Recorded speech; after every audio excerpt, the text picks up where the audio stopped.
Yo, what up? It's DJ Sus1, the feature presentation, and we got Oakland in the building. What's happening? Guapdad, what's good? What's up, baby? What's poppin'? Thank you for coming to the show. Thank you for having me. I need you to immediately explain Gucci pajamas. Okay, That's where we're gonna start. it was a foursome gone bad. A foursome gone bad? Mm-hmm. Explain. It's a group, well, it's two girls specifically who I always have a threesome with, and they decided to bump it up, add another homegirl. Your life is fucking amazing. Anyway, continue. Yes, it is. But they wanted to bring this other homegirl who I didn't really know like that. Mm-hmm. I was drunk a ton of Bel Air, woke up, and I was just going through my shit.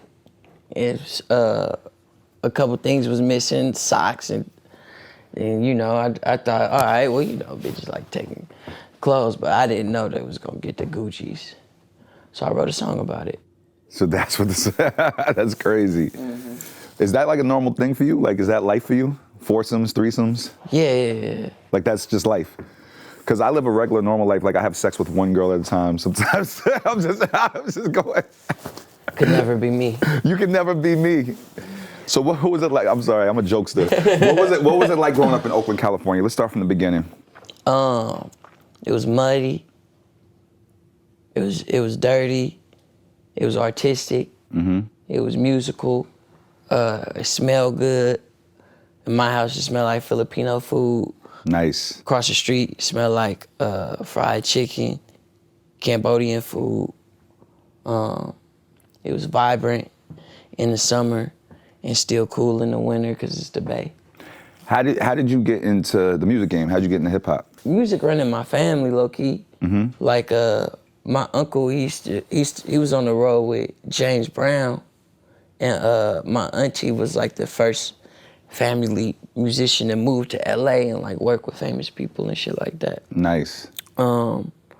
She ended up going crazy though, but I was throwing parties, and people thought that I was a musician already. I was a rapper because of how we was dressing at the parties, and we was obviously making so much money.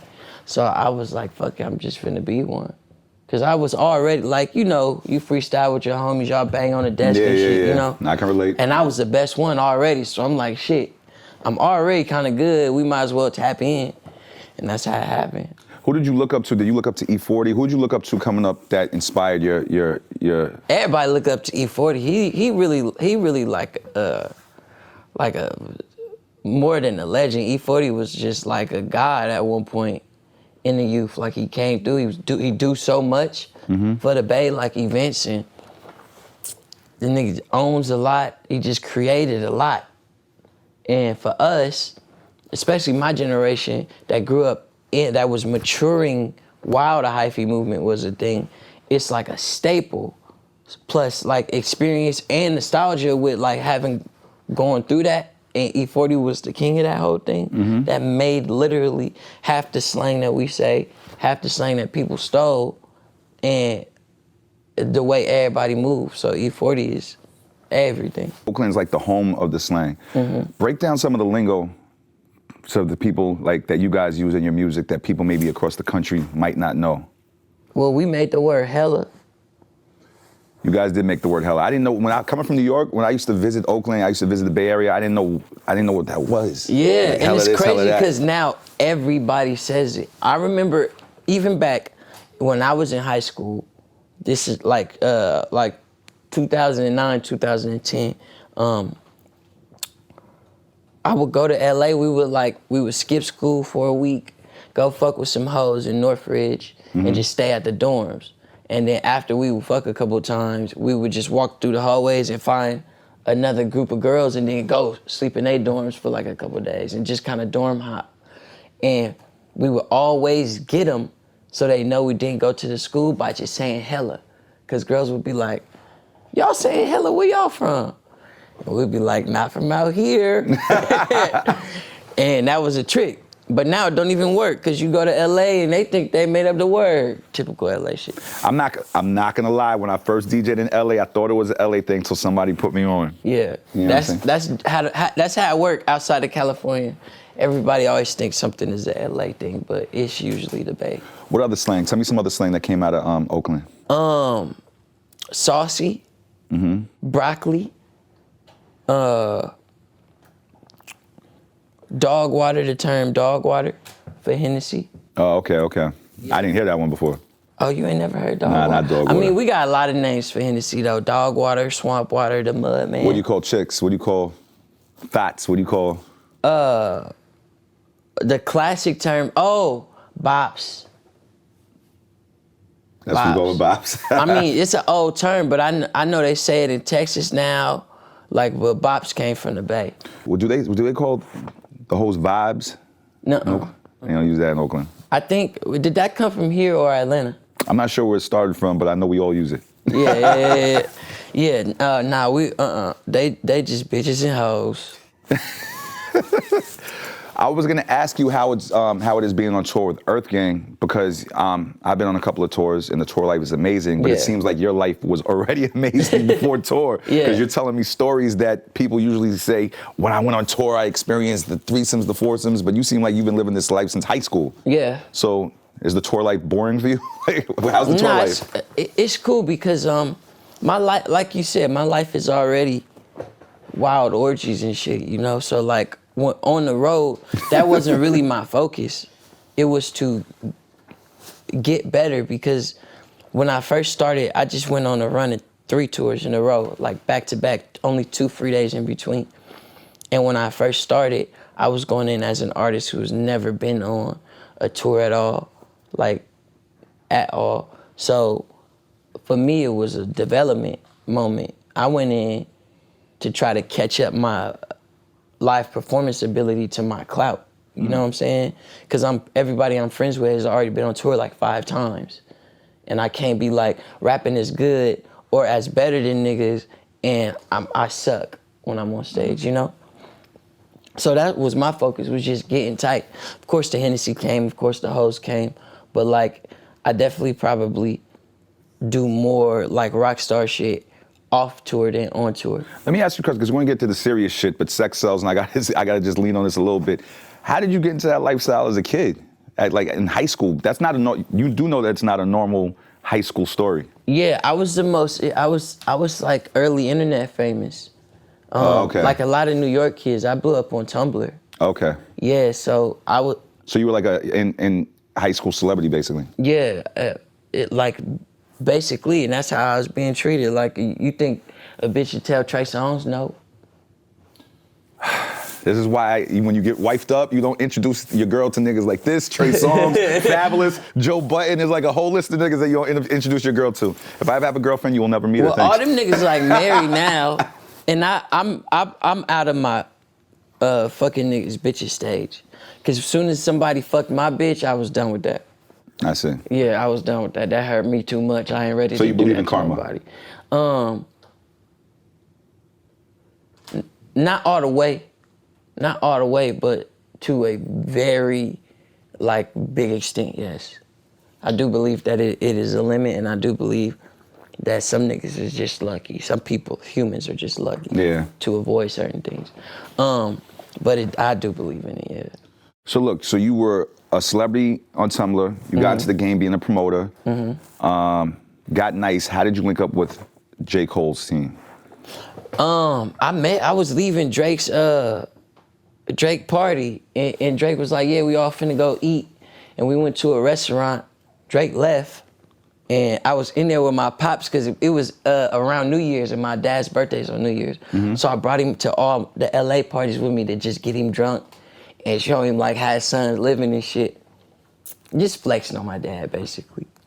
And this nigga was slumped over, and then he woke up, he's like, hey, son, that's J. Cole. And I was like, what? And J. Cole was in there. And the homie of mine was saying something to him.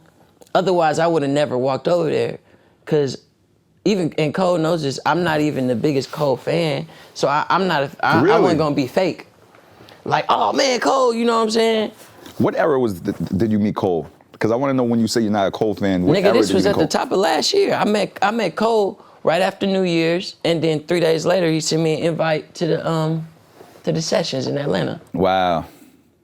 Yeah, flew me out. We really got to get to know each other in the sessions. We sat down and talked. We bonded through music, and it became like a different thing. Now it's just like the homie. We all in a group chat. If any of us is like going through something, we all talk about it, shit like that. Now that you got that relationship with him, do you listen to his music different? Do you respect the music more than you did when you first met him? I listen to it differently now. I definitely do. There was never a lack of respect. Mm-hmm. It was probably just a lack of interest for the type of music he was making and wherever I was at in life when I wasn't listening to it, you know what I'm saying? I haven't gone back to listen to anything. I haven't became like a fucking diehard Cole stan afterwards. Yeah. But it's just like now that we homies and I know more about him, I met his family, you know what I'm saying? I'm just listening different now. Do you have these conversations with your homies before you met Cole or during Cole? You know, the conversation, and I'm sure you're trying to get to this level too, the conversation is always Drake, Cole, or Kendrick. Yeah. Do you have those conversations, and what do you feel about it? All the time. And I know you're cool with Drake, so what do you feel about that? I think Drake's the #1 artist still, just because of performance longevity and ability to adapt until he completely fall off, whether people think he got down moments or not. He still ain't getting outbeat. I don't think he's had a fucking down moment, but go ahead. Some people like to say that, and that's why I said whether it's true or not, it doesn't matter. He's still at the top. Kendrick is more like a ghost just because he don't put out things as much. Yeah. And nobody sees him. He's still a GOAT. He's still in the top. And I think when it come to GOATs, right, they're interchangeable for how you listen to it. Like the term great is relative to your preference. So if you're looking at somebody as the greatest of all time, that would be your perspective of time. Yeah. Of your time. You know what I'm saying? So I think they're interchangeable. I wanted you to break down the name Guapdad. Where did that name come from? It was supposed to be a screen name for AIM. AIM? Yeah. You took it back. Yeah. So you had dial-up? Mm-hmm. Okay. That's the type of internet. I'm a real internet baby. Like, nigga, I used to go to the grocery store and steal the AOL free trial discs. And put them on my mama HP, thick ass you're HP 90s laptop. Baby. Mm-hmm. Okay. Yeah. So why was that your name, Guapdad? I'm Filipino, and handsome is Guapo. Or Pogi. It's interchangeable. Okay. But like the more Spanish related ones, Guapo, and that's what it was coming from. Because my name was Guapo, Guap, Guap, Gracias. That was like how I was talking to the hoes. Like, yeah, I'm Guapo, Guap, Guap, Gracias. They'd be like, what the fuck is that? And I'd be like, it stands for handsome, money, thank you. Okay. And then they'd be like, oh, this nigga crazy. I'd be like, yeah. Yo, the way that you speaking and your whole entire life with females thus far, can you see yourself settling down one? Mm-hmm. Knowing all the shit that you've done with females, knowing that you've been with other niggas' females, knowing the shit that you've seen? Yeah, I mean, I think it's situational, but I'm embracing it. And I was just telling my manager the other day, I'm damn near swamped right now. Like, I got too many bitches. I love it. For real, we was just talking about this. This guy is like my hero right now. I'm swamped right now, bro. And it's getting kind of overwhelming, and I'm at a crucial part of my career where I think I really want to pull back. Cause I don't know. I gotta tap you up, bro. This is like some swagged out shit he's saying right now. Nah, for real. It's just like and I've been faithful before. I was in a relationship faithful for 5 years, then on and off for another 3. So I've been rocking. It was just the relationship lasted so long because we was having threesomes and shit. She liked to fuck bitches too, so it worked for me. So that's the only way you think you could be faithful? What if it's just you one-on-one? Nah, I could do it. It's just a matter of like the woman and the time. You know what I'm saying? Like Cause to me, body counts and all that shit don't matter with a girl. I don't care. She ain't never gonna have fucked more people than I have. So I don't care about that. It's just like timing, man. When the right one presents herself, and maybe she already has, I just need to take the time out to put the work in. I don't know. I can do it though. My mama raised me to like get married and marry a woman. Yeah. I'm just wilding right now because I'm like mini famous, but like, you know, who wouldn't? Do all these girls that you swamp with know about each other? Nuh-uh. I mean, they know other people exist. Okay. I don't do the lying thing. I lie about stupid shit, like what I ate today, just to like, I don't know, be lying for no reason. I'm a Leo, but I don't do the big, I don't do the big lying thing. Like, I hear you. I don't respect people who lie, because tell people up front, if they down, they down. And that's how you really keep it player. Like, that's how somebody might say I ain't shit, right? But I told you that I wasn't shit. So if you still fucked with me after that, now it's on them. Now it's on you, for one. And two, if you didn't have a problem with it and still don't, we gonna rock the hardest. Cause now I feel like I could tell you anything. You know what I'm saying? Yeah. Talk to me about the Grammys now and wearing the longest durag in the history of durag. Yeah. Where'd the inspiration come for that? Did you look in the Guinness Book of World Records of durags and say, I'm gonna beat this shit out? Like, how did the inspiration from that come? So, I wasn't the first one to wear full body durag. I did not invent a full body, full length durag, extended length durag. I did not steal this idea from nobody. I always drew and wanted to design a long durag. I got designs for durags that turn into dresses. I got designs for robes attached to durags, all the shit. But I know I don't have a patent for these things. The reason why a patent exists is because everybody in life, I could kick you in your knee and like punch him in the face. Y'all both experience pain, and then something clicks and y'all had the same idea to make a painkiller, right? So I don't claim that I was the first nigga to do anything or whatever. All I knew is that idea popped into my head. I found somebody to make it. Other people did it before me, and I don't got a problem with them saying that they did it first or whatever, but a lot of people have been like DMing me like, this designer said you stole this from them, or this, and it's been in the craziest states, and then I click on the shit on a page and they might be getting like 50 likes and 200 likes or one like. Well, just because you invented that, you know, that's respect that you put it out there. But yeah. There's like in the DJ world, there's people who didn't invent certain scratches and didn't invent like the echo chamber in the mixtape days, but there's people who made it popular. Mm-hmm. And to the world, you created it because they didn't know the other. Exactly. And that's what I was saying, like, because this one dude was like, you stealing ideas, that's that crabs in the barrel mentality. And I was like, no, nigga, you and your homie coming at me saying that I stole an idea when you niggas is not popping and y'all supposed to be doing the same thing, that's crabs in the barrel mentality, because you should have used this as leverage to sell your product.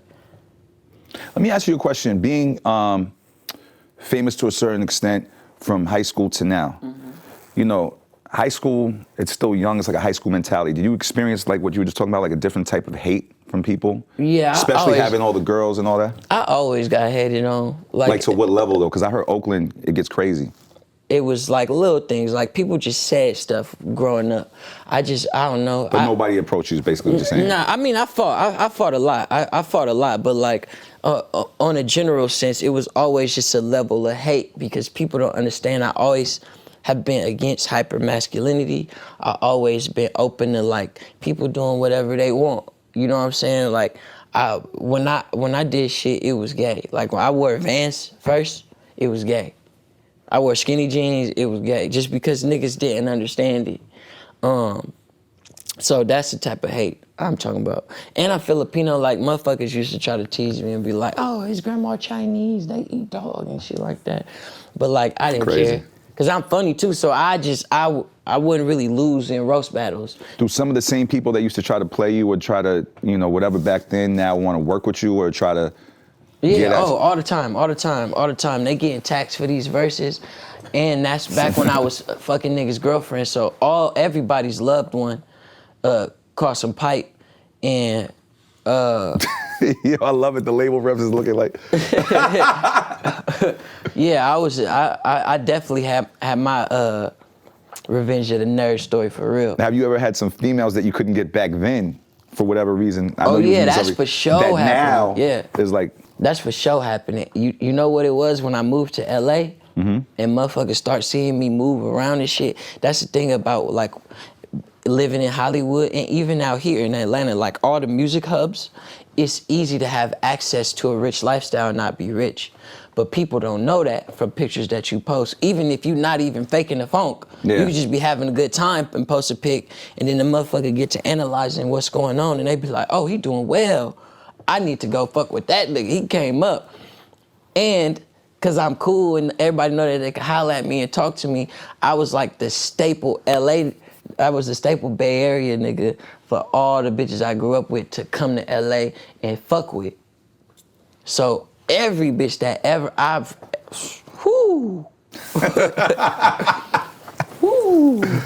it was so crazy too. Like I just remember looking down, like fucking some of them like, you don't even deserve me right now. But I gave to him anyway because. God, yeah. Anyway, let's get back to the music. Talk to people about what's coming up in the near future with Guapdad. Tight. I'm looking to drop a lot of music this year, like a lot.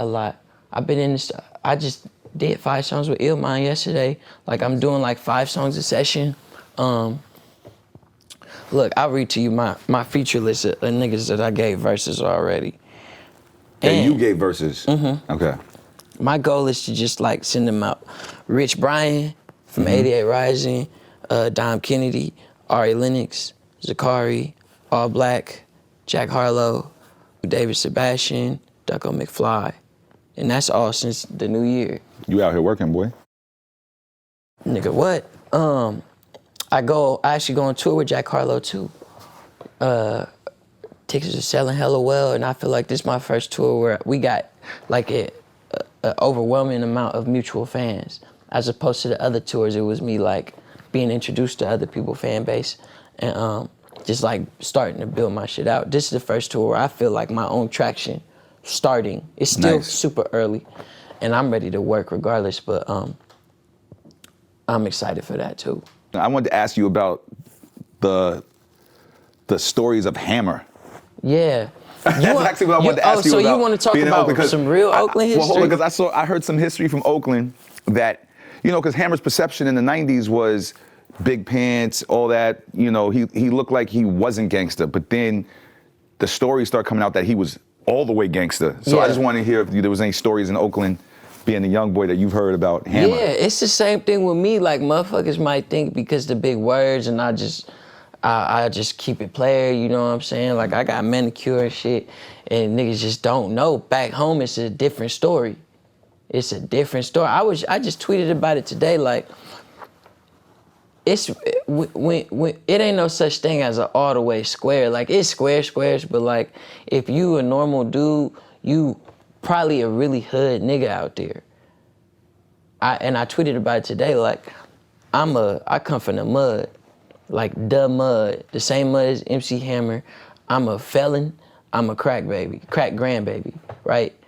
But at the same time, I could come and talk about anime and be a superstar and be in the studio with J. Cole. I'm making hooks, I'm on radio, like I'm doing stuff. So I imagine it was stuff like I heard some crazy stuff, but I ain't gonna say it on the interview because my uncle, Diamond Ken, was and still is MC Hammer's barber. Oh, okay. And he took him on every tour across the world from the start to the finish. And the shit. Well, there's some stories that's out there in hip hop. Like, there was this group called Third Base back in the day that went at Hammer, and there was this was blatantly said in an interview by who was it? Search? MC Search said that Hammer put a hit out on him. Yeah. This is out there in interviews. Now it never was confirmed, but a lot of people said that he's a gangster. So all I'm saying is Shout the Hammer like is a similar. Bay Area niggas is good for putting that hit out for sure, for sure. That's E40 did it to Biggie. I didn't hear that story. We'll talk about that off camera. Nah, 40 talked about it. Oh, he talked about it? Yeah, it's a thing. 40's talked about it. I missed that one. What he's? Yeah, he booked that nigga for a show, and he got up there. Wasn't nobody in there, but E40 and the right people. Wow. What was? Do you remember what it was over? Why haven't I heard this story? It's my. Do you remember what it was over? He said it was over publicly? I can't remember specifically, but it was a thing, and something also happened with Tech 9 too. When Tech 9, everybody thought Tech 9 had something to do with Mac Dre dying, because he died in Kansas, and niggas was coming for Tech 9 too, but that got sorted out as well. All right, well, Oakland niggas no place, basically, where we go. All right, man, I'm looking forward to more music. I'm looking forward to more porn stories. And I'm looking forward to just seeing how you build in the game and getting to your destiny. Man, thank you. Love, bro. Thank you for coming to the show. Love, bro. It's DJ Sus One, the feature presentation. Let's get it.